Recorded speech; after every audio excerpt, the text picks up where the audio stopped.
In this lesson I want to teach you what actually belongs in a practical emergency pack, and just as importantly, what does not.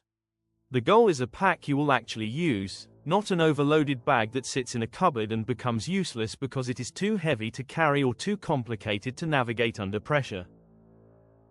Let me start by explaining why emergency packs matter.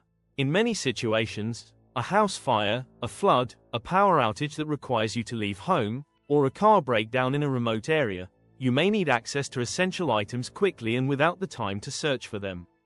A pack that is already assembled and ready means you are not scrambling when it counts. That is the practical value of building one.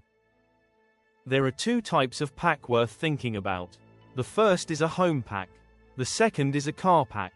They serve different purposes and should be built separately. For the home pack, think of it as a 72-hour kit. Everything your household needs to function for 3 days if you had to leave your home or manage without normal services.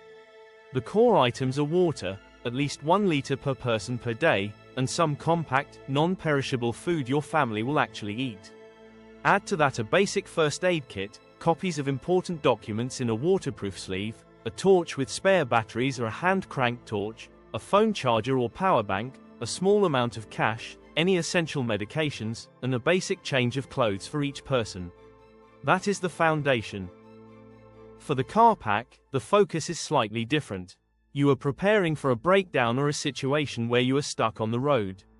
The essentials here are a torch, a basic first aid kit, a foil emergency blanket, a phone charger, a small amount of water and food, jumper cables, a reflective vest, and a basic toolkit.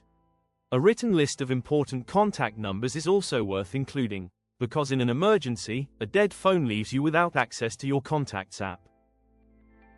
Now let me talk about the most common mistake people make with emergency packs, which is overpacking. They try to prepare for every possible scenario and end up with a bag so heavy it becomes impractical. The rule to follow is this: pack for the most likely situations, not the worst imaginable ones. What are the realistic disruptions in your area? Power outages, flooding, severe weather, pack for those. Keep the pack manageable enough that anyone in the household can carry it. A few practical notes on maintenance. Review your pack twice a year, check expiry dates on food and medications, replace batteries, and update documents if anything has changed. Store your home pack somewhere accessible, not in a locked garage or the back of a hard-to-reach cupboard. It should be reachable within 60 seconds. The practical takeaway from this lesson: this week, gather the core items for either a home pack or a car pack, whichever you do not yet have.